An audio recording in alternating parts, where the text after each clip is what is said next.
Well, good afternoon, everybody, and thank you for attending this presentation to formally recognise the efforts of our emergency and health services in their response to the Summerland fire 50 years ago this week on Thursday, the 2nd of August, 1973. Now, as I'm sure you're all aware, the Summerland disaster was, at the time, the worst fire the British Isles had witnessed since the Blitz. Approximately 3,000 visitors and locals were inside the building that night, and 50 people tragically lost their lives as a result of that blaze, with another 100 suffering serious injuries. It is widely acknowledged that the island's response to the developing incident prevented many more casualties. And that is why we're here today, to pay tribute and recognise the efforts of the Constabulary, Fire and Rescue Services and Health and Care professionals. I'm particularly delighted to see some of the veterans from that night with us. Your people ran towards that incident, tackling the blaze, helping many to escape, and supporting and comforting those caught up in the horror. In the days and the weeks that followed, you and many others cared for the injured and bereaved and helped deal with the aftermath. I would like, therefore, to take this opportunity not only to thank you, but to thank your organisations for the actions now of your members. It is appropriate, I think, that we recognise the scale of the response.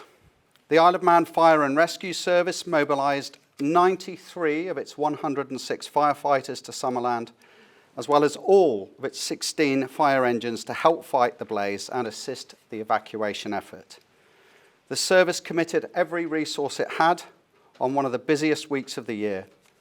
Appliances were sent from all corners of the island, and firemen recall trying to get into the burning building as others were running out, the pleas of desperate people outside to find their loved ones trapped inside, doubtless ringing in their ears.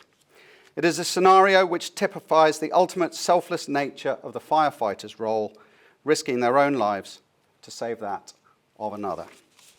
Water was pumped from nearby Derby Castle baths and even from the sea in a desperate attempt to try and control the blaze, a massive logistical exercise undertaken in the most challenging of situations. Despite relentless efforts, the brigade could not prevent the destruction of Summerland's upper floors, and reporter Alan Jackson declared at the time that no brigade in the country could have coped with it. And so it fell to the fire officers, some of whom are present today, to bring out those who lost their lives, a distressing but necessary task undertaken with diligence and compassion over the course of several days, whilst dampening down at the scene continued. It is documented that several firemen were left traumatised by the fire and the sights they witnessed. Today we recognise this suffering in the course of duty.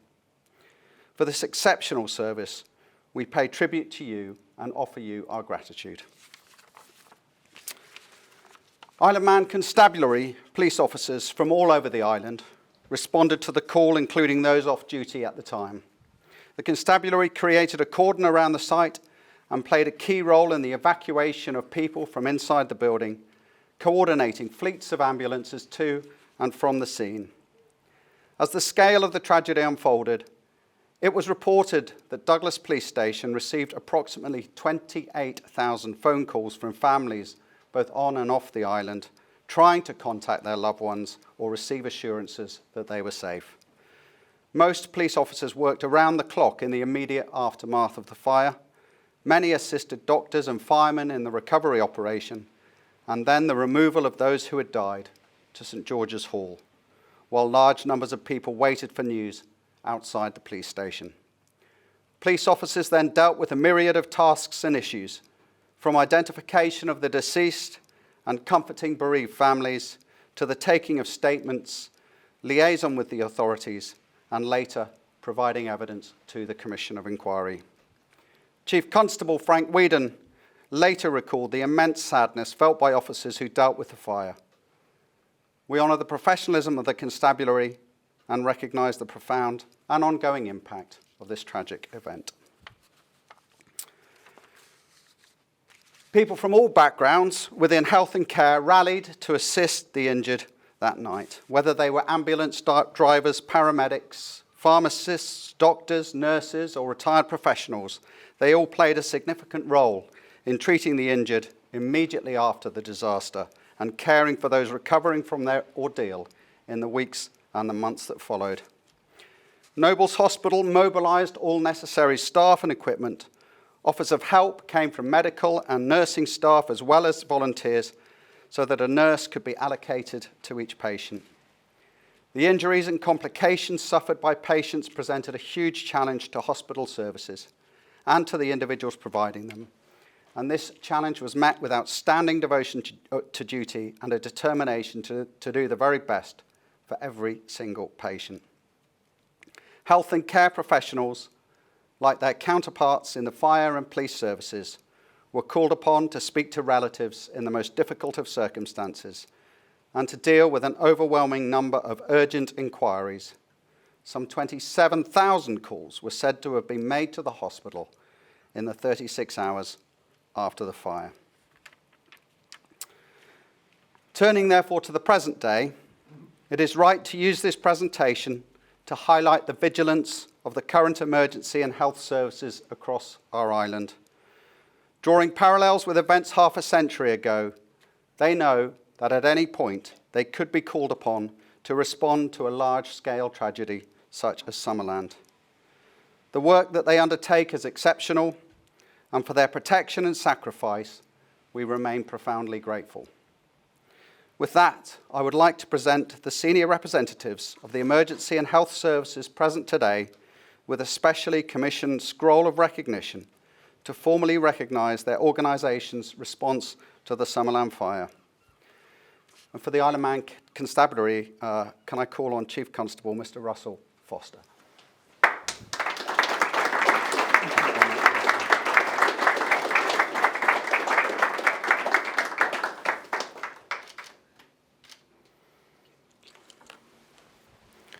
For the Fire and Rescue Services, Chief Officer Mark Christian and Deputy Chief Officer John Murtick.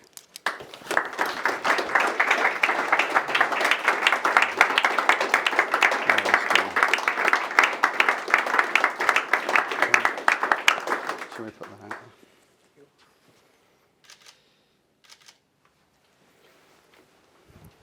And for the representatives of the Health Service, the head of the Isle of Man Ambulance Service, Mr. Will Bellamy, and the Chief Executive of Manx Care, Mrs. Teresa Cope.